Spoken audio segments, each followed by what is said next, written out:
अगदी सहज कोणालाही करता येईल असा साधा सोप्पा अय्यंगार बेकरी स्टाईल रवा केक ओव्हनचा वापर न करता कढईतच बनवून तयार केलेला आहे। हा केक बनवण्यासाठी इथे आपण ना मैदा वापरलेला आहे, ना अंड, ना मिल्क पावडरचा वापर केलेला आहे। तरी देखील तुम्ही इथे केक बघू शकता, अतिशय मस्त असा जाळीदार हलका फुलका बनून तयार झालेला आहे। इथे सांगितलेलं साहित्याचं प्रमाण वापरून तुम्ही जर का हा केक बनवला तर अगदी पहिल्याच प्रयत्नात तुमचा केक सुद्धा मस्त असा परफेक्ट बनून तयार होईल। चला तर मग हा कसा बनवायचा ते बघूयात। आज इथे आपण केकचं बॅटर या मिक्सरच्या भांड्यामध्ये बनवणार आहोत। मिक्सरच्या भांड्यामध्ये केकचं बॅटर बनवलं की म्हणजे मग याला आपल्याला वेगळं फेटत बसावं लागत नाही। अवघ्या 4 ते 5 मिनिटात छान असं एकसारखं केकचं बॅटर बनवून तयार होतं। त्यामुळे तुमचा वेळही वाचतो आणि दुसरी गोष्ट म्हणजे खूप जास्त पसारा सुद्धा होत नाही। मिक्सरचं भांडं घेताना मोठ्या आकाराचं मिक्सरचं भांडं घ्यायचं आहे, म्हणजे सगळं साहित्य यामध्ये अगदी व्यवस्थित मावतं। आता दुसरी गोष्ट म्हणजे केक बनवत असताना सगळं साहित्य आपल्याला घरातील एखादी वाटी किंवा एखादं भांडं घेऊन त्यानेच मोजून घ्यायचं आहे, म्हणजे मग तुमचा केक बिघडणार नाही। तर इथे बघा मी एक वाटी घेतलेली आहे आणि या वाटीच्या प्रमाणाने सगळं साहित्य केकसाठी मोजून घेणार आहे। आज आपण रवा केक बनवतोय म्हणून मी इथे 1 वाटी इतका स्वच्छ निवडलेला बारीक रवा घेतलेला आहे। इथे मी बारीक रव्याचा वापर करते, याऐवजी तुम्ही जाड रवा घेतला तरी सुद्धा चालेल। 1 वाटी बारीक रवा मिक्सरच्या भांड्यामध्ये काढून घ्यायचा आहे आणि सारख्याच वाटीने इथे आपल्याला पाऊण वाटी इतकी साखर घ्यायची आहे। आता साखर सुद्धा मी मिक्सरच्या भांड्यामध्ये काढून घेणार आहे। आता सुरुवातीला फक्त रवा आणि साखर मिक्सरच्या भांड्यामध्ये काढून घ्यायची आणि मिक्सरवर फिरून याला आपल्याला छान बारीक वाटून घ्यायचं आहे। तर मिक्सरवर फिरून याला मी चांगलं बारीक वाटून घेतलेलं आहे। साखरेचा चांगला भुगा झाला पाहिजे, बारीक अशी साखर वाटली गेली पाहिजे। थोडंसं हाताला हे रवाळ लागलं तरी सुद्धा चालेल। तर हे दोन्हीही छान असं वाटून झालं की आता यामध्ये सारख्याच वाटीने आपल्याला पाव वाटी इतकं तेल घालायचं आहे। तेल घातल्यामुळे केक आपला छान हलका फुलका आणि जाळीदार बनतो। आता सारख्याच वाटीने इथे मी अर्धी वाटी इतकं दूध घेतलेलं आहे। गरम करून थंड केलेलं दूध इथे मी घेतलं। त्यानंतर पाव वाटी इतकं आपल्याला ताजं घट्टसर असं दही घ्यायचं आहे। आंबट दह्याचा इथे आपल्याला वापर करायचा नाही, ताजंच दही वापरायचं आहे। दही घेताना घट्टसर घ्यायचं, पातळ दही वापरायचं नाही, नाहीतर बॅटर आपलं पातळ होऊ शकतं। आता इथे मी 1 चमचा इतकं साजूक तूप घातलेलं आहे। त्याचबरोबर 1 छोटा चमचा इथे आपल्याला व्हॅनिला इसेन्स घालायचं आहे। व्हॅनिला इसेन्स नसेल तर याऐवजी तुम्ही विलायची पावडरसुद्धा घालू शकता। आता यामध्ये इथे मी 2 ते 3 थेंब खाण्याचा पिवळा रंगसुद्धा घातलेला आहे। आता हे सगळं साहित्य आपल्याला मिक्सर चालू बंद करत पल्स मोडवरती छान असं फिरवून घ्यायचं। अवघ्या 1 मिनिटाच्या आत आपलं हे केकचं बॅटर बनवून मिक्सरच्या भांड्यामध्ये तयार होतं। छान असं हे केकचं बॅटर तयार करून झालं की आता आपल्याला याला एका दुसऱ्या भांड्यामध्ये काढून घ्यायचं आहे। आपण घेतलेल्या साहित्याचं प्रमाण अचूक असल्यामुळे तुम्ही इथे या बॅटरची कन्सिस्टन्सी बघू शकता। अगदी परफेक्ट असं हे बॅटर बनवून तयार झालं आहे। खूप जास्त पातळ किंवा घट्टसरसुद्धा झालेलं नाही आहे। आज इथे आपण रवा केक बनवतोय आणि यामध्ये रवा घातलेला असल्यामुळे रव्याला थोडा वेळ भिजत ठेवलं की तो छान फुलतो। त्यामुळे हे बॅटर आता आपल्याला थोड्या वेळासाठी असंच भिजत ठेवायचं आहे।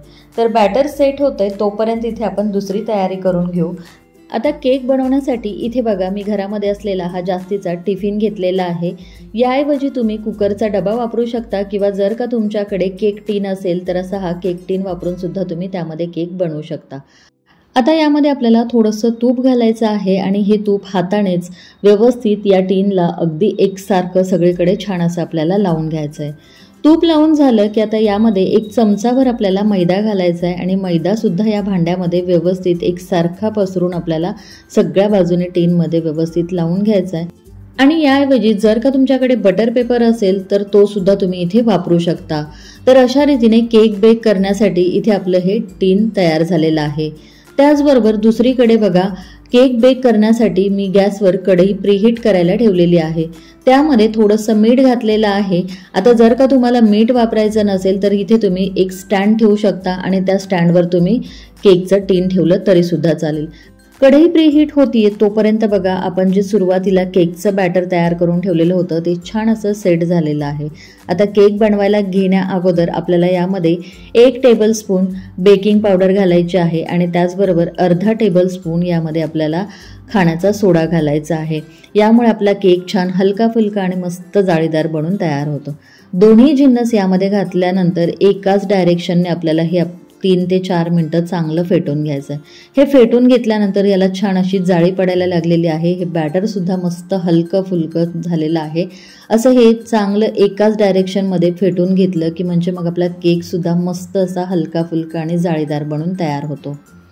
इथे आज आपण रव्याचा वापर केलेला आहे आणि रवा भिजल्यामुळे छान फुलला गेलेला आहे, त्यामुळे हे जे बॅटर आहे ते सुरुवातीपेक्षा आणखीन थोडंसं घट्टसर आणि दाटसर झालेलं आहे। याची इथे तुम्ही कन्सिस्टन्सी बघू शकता। तर केक बनवण्यासाठी आपल्याला ही अशाच कन्सिस्टन्सीचा बॅटर हवा आहे। आता इथे मी 2 ते 3 चमचे तुटी फुटी घेतलेली आहे। याऐवजी तुम्ही ड्रायफ्रुट्सचे काप घातले तरी सुद्धा चालतील। आता याला व्यवस्थित मिक्स करून घ्यायचंय। तुटी फ्रुटी घातल्यानंतर याला आपल्याला खूप जास्त वेळ फेटायचं नाही, फक्त याला आपल्याला थोडंसं यामध्ये मिक्स करून घ्यायचंय आणि लगेचच आपल्याला या बॅटरला केक टीनमध्ये काढून घ्यायचंय। आता केक टीनमध्ये बॅटर भरत असताना संपूर्ण टीन आपल्याला भरायचा नाहीये, अर्धवट टीन आपल्याला भरायचा आहे, कारण केक बेक झाल्यानंतर तो फुलून वर येतो, त्यामुळे टीन भरताना आपल्याला संपूर्ण भरायचा नाहीये। बॅटर यामध्ये घातल्यानंतर याला हलक्या हाताने टॅप करून एकसारखं करून घ्यायचं आहे। आता जवळपास मध्यम गॅसवरती 5 ते 6 मिनिटं कढई मी इथे चांगली गरम करून घेतलेली आहे। यावरचं अलगद हाताने झाकण काढून घ्यायचंय आणि केक टीन कढईमध्ये आपल्याला ठेवून द्यायचं आहे। त्यानंतर यावरती आपल्याला झाकण ठेवायचं आहे आणि मोठ्या गॅसवरती 5 मिनिटासाठी आणि त्यानंतर मंद गॅसवरती फक्त 30 मिनिटासाठी आपल्याला केक बेक करून घ्यायचा आहे। म्हणजे जवळपास 30 ते 35 मिनिटासाठी आपल्याला केक छान असा बेक करून घ्यायचा आहे। तर हे बघा जवळपास 35 मिनिटं झालेली आहेत आणि त्यानंतर इथे तुम्ही बघू शकता केक अगदी व्यवस्थित मस्त असा बेक झालेला आहे। अजिबात कुठेही बॅटर हाताला चिकटत नाहीये। तरी सुद्धा बघा सुरीचं टोक घालून यामध्ये बघूयात, जर सुरीचं टोक यामध्ये घातलं तर केकचं मिश्रण जे आहे ते सुरीच्या टोकाला अजिबात चिकटत नाहीये। याचाच अर्थ आपला जो केक आहे तो अगदी व्यवस्थित चांगला बेक झालेला आहे।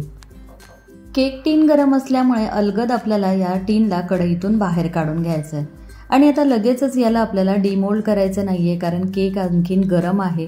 त्यामुळे काय करायचं आहे, यावरती झाकण ठेवायचं आहे आणि केकला थोडंसं थंड करून घ्यायचं आहे।